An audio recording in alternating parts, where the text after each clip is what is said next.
नमस्कार दोस्तों, हिंदी साहित्य लाभ चैनल में आप सभी का हार्दिक स्वागत है।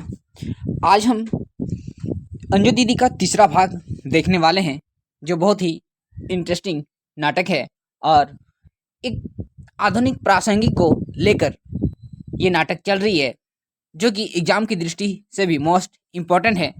तो चलिए दोस्तों, देखते हैं कल से जो हम सभी का छूटा हुआ था, अब उसको आगे बढ़ाते हुए वहां तक कल हम लोग देख लिए थे कि जहां पर श्रीपत अपना आराम से पैर लदक कर बैठ हुए रहते हैं और अपना गाना गुनगुनाते हैं।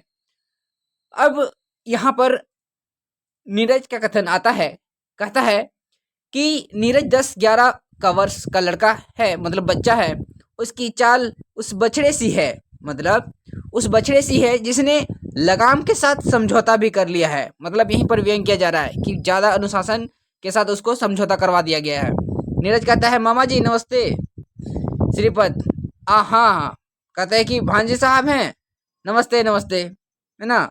भांजे और मामा जी में बातचीत हो रही है। श्रीपत कहता है, अपने मामा जी के लिए दिया सिलाई की डिबिया तो लाओ बेटा।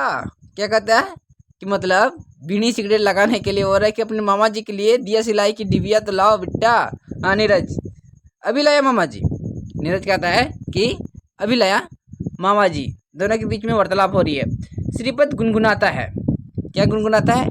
कहता है कि लट उलझी सुलझा रे बालम, लट उलझी सुलझा रे बालम, माथे की बिंदिया विसर गई मोरी, लगा जा रे बालम, लट उलझी सुलझा रे बालम। नीरज दिया सलाई दीवा लेकर आता है।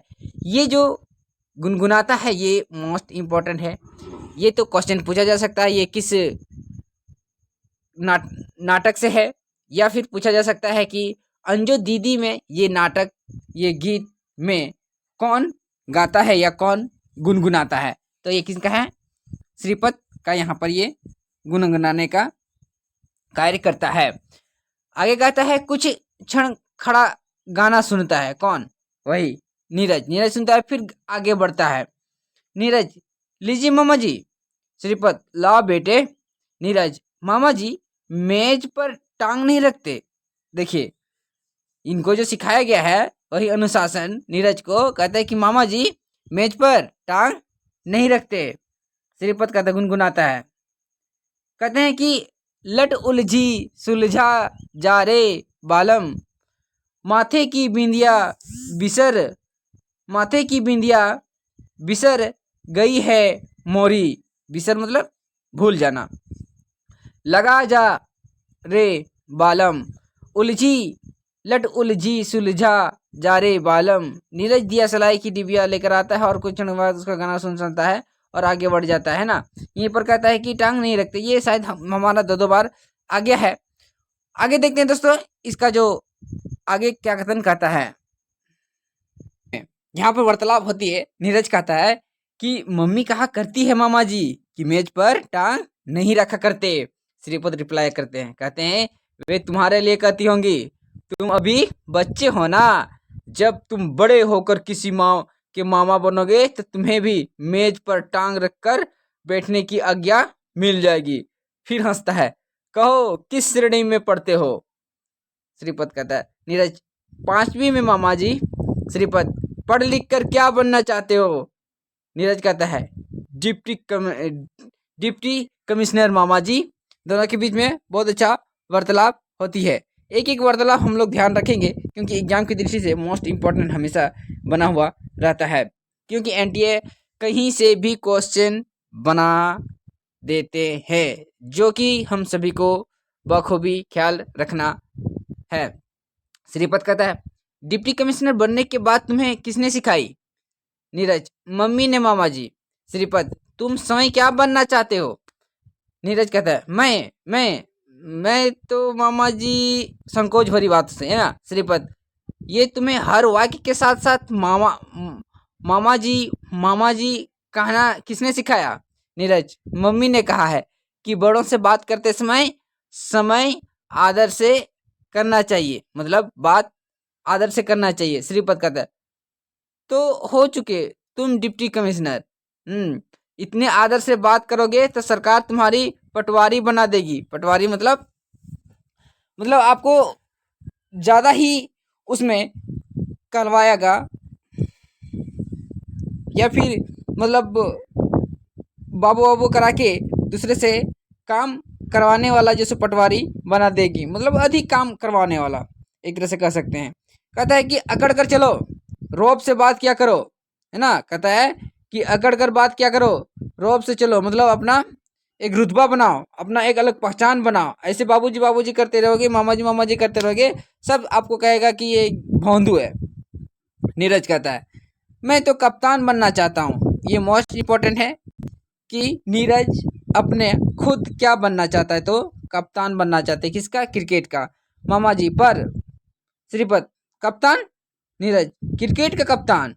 श्रीपत क्रिकेट खेलते हो? नीरज जी मम्मी कहती है बड़ा निकम्मा खेल है, चोट लग जाती है। श्रीपत तो फिर तुम बन चुके क्रिकेट के कप्तान। कितने घंटे खेलते हो? नीरज 2 घंटे। श्रीपत और कितने घंटे पढ़ते हो? नीरज कहता है कि 6 घंटा मैं पढ़ता हूँ। श्रीपत कहता है कि 6 घंटे खेला करो और 2 घंटे पढ़ा करो। नीरज जी मैं पास कैसे होऊंगा? नीरज क्वेश्चन करता है कि मैं फिर परीक्षा में उत्तीर्ण कैसे होऊंगा? श्रीपत पास होने के लिए प्रतिदिन नियम पूर्वक 2 घंटे पढ़ लेना काफी है। और फिर तुम पास होते रहते रहना चाहते हो या क्रिकेट का कप्तान बनना चाहते हो? नीरज कहता है कप्तान बनना चाहता हूँ, है ना। क्या कहता है कि मैं कप्तान बनना चाहता हूँ। अब अंजलि का वार्तालाप आता है। कहती है कि दूसरे कमरे से नीरज नीरज जी मम्मी। नीरज आवाज देता है उधर से, जी मम्मी। कहते हैं अंजलि कमरे में प्रवेश करते हुए यहाँ क्या कर रहे हो? उधर चलो अपने कमरे में। मम्मी उसको कड़े स्वर में कहती है पढ़ने का समय हो गया है, अभी तुम्हारे मास्टर साहब आने वाले होंगे, काम कर लिया कल का तुमने? नीरज मम्मी जी मैं तो खेलूंगा। नीरज कहता है मम्मी मैं तो खेलूंगा। अंजलि क्रोध से क्या? आ आ नरमी से चलो नीरू। देखिए ये जो नीरू शब्द है ये नीरज का ही क्या है? उपनाम है, उसकी मम्मी द्वारा पुकारी जाती है। तो क्वेश्चन पूछा जा सकता है कि नीरू किसका पात्र है या किसका उपनाम है? नीरज 6 घंटे खेलूंगा और 2 घंटे पढ़ूंगा। मम्मी का मतलब नीरज ये आप मम्मी से कहती है। अनिमा अनिमा कौन रहती है? अंजलि की दोस्त रहती है। कहती क्रोध से क्या कहते हो? नरमी से चलो बेटा तुम्हारे मास्टर साहब आने वाले हैं। ये दोनों के बीच में वार्तालाप करता है। नीरज कहता है मैं क्रिकेट का कप्तान बनना चाहता हूँ। श्रीपत अरे दीदी तुम तो नीरू बेटे का कान उखाड़ दोगी। मतलब उसको कान पकड़ के ले जाया जा रहा था कि पढ़ाने के लिए, लेकिन उसको यहाँ पर श्रीपत कहता है कि दीदी तुम तो नीरू बेटे का कान उखाड़ दोगी। अंजलि जाते जाते मुड़कर क्रोध से चुप रहो श्रीपत, तुम चाहते हो मेरा बेटा भी तुम्हारी तरह आवारा हो जाए? फुकारती हुई ना काम के ना काज के 2.5 सेर अनाज के विफरी हुई चली जाती है और जाते जाते मेज पर से दिया सलाई की डिबिया उठा ले जाती है। ये कौन करती है? अंजलि करती है, जो कि यहाँ पर एक बहुत ही कठोर नियम, बहुत ही कठोर अनुशासन दिखाने का काम किया है इस नाटक में। पद आगे कहता है कि दिया सलाई की डिबिया लाओ, जो उसकी अंजलि ले गई थी। आप कहती है कि डिबिया लाओ। रघु रघु कौन रहता है? जो घर का नौकर रहता है। बहुत अच्छा साहब, चल जाता है। श्रीपत गुनगुनाता है यह दस्तूरे जवाबंदी है कैसा तेरी महफिल में, यह दस्तूरे जवाबंदी है कैसा तेरी महफिल में, यहाँ तो बात करने को तरसती है जवा मेरी। मतलब श्रीपत रहता है एकदम मन भोला, एकदम मस्त मन मौला आदमी रहता है। हमेशा कोई भी कुछ भी कहे कोई फर्क नहीं पड़ता, अपना एकदम मस्ती से गुनगुनाते रहता है। श्रीपत डाइनिंग टेबल पर जूतों समेत सोया, मेज की चादर कोला सा बनी उसके सिर का तकिया बनी हुई है। मेज के पास से फर्श पर आधा जला सिगरेट पटा है। घड़ी में 12 बज रहे हैं, पर्दा गिर जाता है। तो यहाँ पर इसका जो मुख्य उद्देश्य वही कठोर अनुशासन है।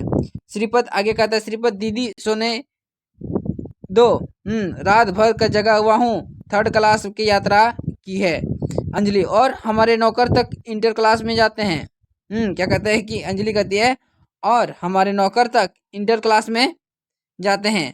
आप जो जाते हैं वो थर्ड क्लास में, और लेकिन हमारे नौकर इंटर, मतलब उससे ज़्यादा हेवी में, है ना। कहते हैं अंजलि, लेकिन ऐसी भी क्या विपदा पड़ गई कि सेकंड थर्ड छोड़ थर्ड में यात्रा करने लगे। अपने भाई से पूछता है श्रीपद। अब क्या बताऊं दीदी, चला तो सेकंड में ही था, एक स्टेशन पर, ना जाने वह कौन सा स्टेशन था, छोटा सा किसी कस्बे का स्टेशन। अब क्या कह दूं दीदी, कैसी छवि दिखाई दी, कसम आपकी जीजाजी, बला की सुंदर थी वह लड़की। मतलब वो लड़की के चक्कर में वो 3rd क्लास में चला गया था। अंजलि, इस अश्लील बात में आप अपने पति की दिलचस्पी देखकर वे तेवर पड़ जाते हैं क्रोध से। मैं पूछती हूँ, आप श्रीपद की गंदी बातें ही सुनते रहोगे। मतलब उसको फिर वो चीज़ बर्दाश्त नहीं हो रहा, थोड़ा सा हंसी मजाक कर लेता है अपने जीजा जी के साथ, तो उसको भी ये चीज़ अंजलि को बिल्कुल नहीं पसंद। अंजलि फिर कहती है कि अच्छा हम चलते हैं, तुम उठो और नहाकर खाना खा लो, आराम का समय है, नौकर भी कुछ समय आराम कर ले। पति से कहते, चलिए वकील साहब तुम बिस्तर बिछवा दो अंजो, मैं आता हूँ। श्रीपद बढ़कर वकील साहब के कंधे थपथपाते हुए, मैं कहता हूँ, क्या हो गया है जीजा जी आपको, कसम आपकी, आप तो बिल्कुल बदल गए, क्या तिलांजलि दे दी जीवन के रस को, रंग को अपने। मतलब वो मजा ले रहा है कि पहले तो ऐसे मेरे जीजा जी नहीं थे, अब तो ऐसे कठोर अनुशासन हो गए हैं जो मुस्कुराना तक का मुनासिब या जरूरी नहीं समझते। वकील साहब कहते हैं कि दीर्घ निश्वास भरते हुए, मतलब एक ऊंची आवाज, क्या कहते हैं, स्वर, और मतलब एक श्वास लेते हुए कहते हैं कि अरे भाई, समझौता करना ही पड़ता है जीवन में। श्रीपद, समझौता ही किया ना आपने, शरारत से आंख दबाते हुए हंसता हुआ कहता है कि समझौता अवश्य करना चाहिए, है ना। वो मजा ले रहा, ट्विस्ट ले रहा। तो फिर दिलकश के वचन का क्या रहा, एक सांझ तो गुजारी जाए वहाँ, आज मेरे चंद मित्र भाग रहे हैं वहाँ शाम को। वकील साहब, नहीं भाई, मैंने नहीं तो, मतलब दोनों के बीच में वार्तालाप हो रही है, उसमें बोलता है कि नहीं, मैं उसमें शामिल नहीं होने वाला हूँ। श्रीपद कहता है, अरे जीजा जी, आप मुझसे ना उड़िए, मतलब हमसे ना छिपाइए, फौजदारी के वकील। और परसाई हंसता है, मुझसे समझौता नहीं हो सकता, इतने वर्षों के बाद भेंट हुई है आपसे वकील साहब। लेकिन भाई अंजो, मतलब कहती है कि दीदी कुछ बोलेगी तो। श्रीपद, उसे आप समझाइए, निकालिए कोई तरकीब। वकील साहब कुछ और समीप होकर भेद भरे स्वर में, लेकिन भाई उस लड़की का क्या हुआ। श्रीपद, किस लड़की का। वकील साहब, भाई वही जो तुम्हारे स्टेशन के पास मिली थी, उस जिसके पास तुम्हारे 3rd क्लास डिब्बे में तुमको, मतलब श्रीपद को पहुंचा दिया गया था, उससे वो वार्तालाप छेड़ दिया है। अरे जीजा जी, बस तो जब मैंने उसे देखा, अपना डिब्बा छोड़कर उस डिब्बे में आकर सवार हुआ। अंजलि चादर मेज पर बिछाते हुए, आप अभी तक यही बातें कर रहे हैं, मैं कहती हूँ उठ कर कुछ आराम कर लीजिए, फिर आपको जाना होगा। वकील साहब घबरा कर कहते कि अरे भाई चलो चलो चलो, उसके पीछे चलते हुए चलो, दोनों चले जाते हैं। श्रीपद आगे कहता है कि अपने आप हंसता है, मतलब मन ही मन हंसता है, कहता है इस घर के लोग भी पुर्जे हैं, मशीन के पुर्जे, मोस्ट इंपॉर्टेंट है ये कथन। कौन कहता है, श्रीपद कहता है, इस घर के लोग क्या है, पुर्जे हैं। किसके पुर्जे, मशीन के पुर्जे हैं, जो एकदम मशीन के जैसे चलते रहते हैं।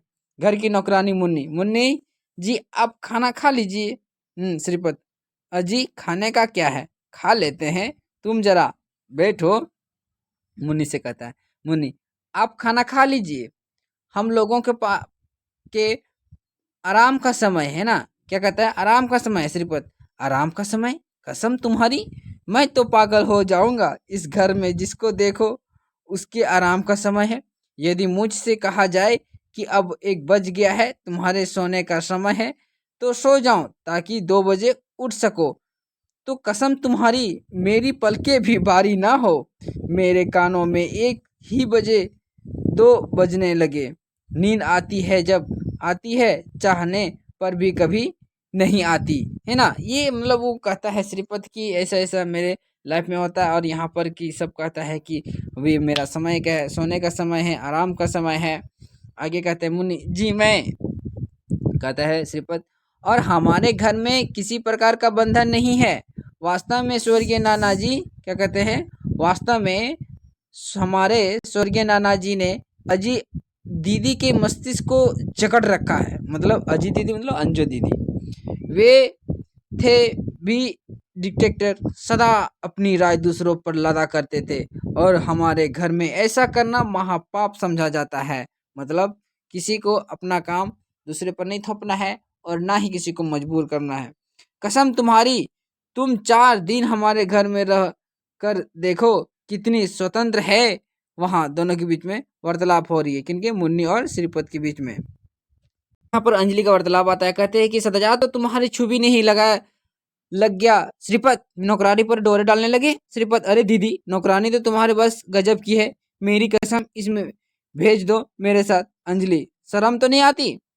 श्रीपत गुनगुनाता है। मतलब श्रीपत थोड़ा सा कुछ ज्यादा ही मन मौला या फिर मजेदार मजा लेने वाला आदमी है। उम्मीद तो बन जाती है, तस्कीन तो हो जाती है, वादा ना वफा करते, वफा तो क्या होता।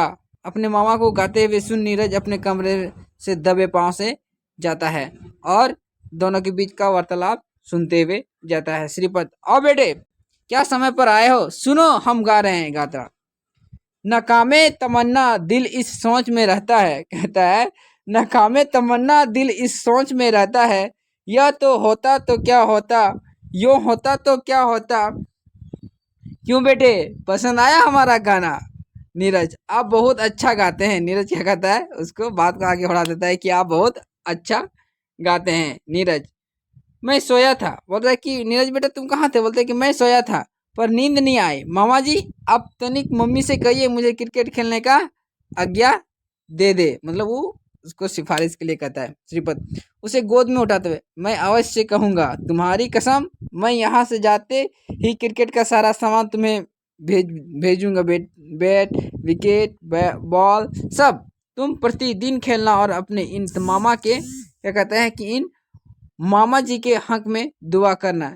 क्यों नीरज, याद रखोगे ना अपने मामा जी को? नीरज है ना श्रीपत के गले लिपट जाता है। जी मामा जी, मैं आपको जरूर याद रखूंगा।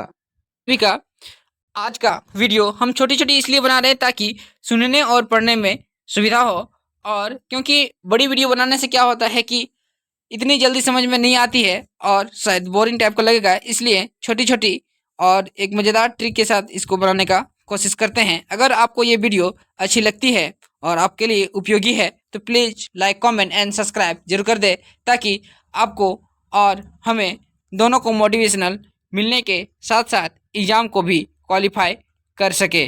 फिर मिलेंगे दोस्तों कल एक इसी तरह इसी को आगे बढ़ाते हुए। तब तक के लिए धन्यवाद।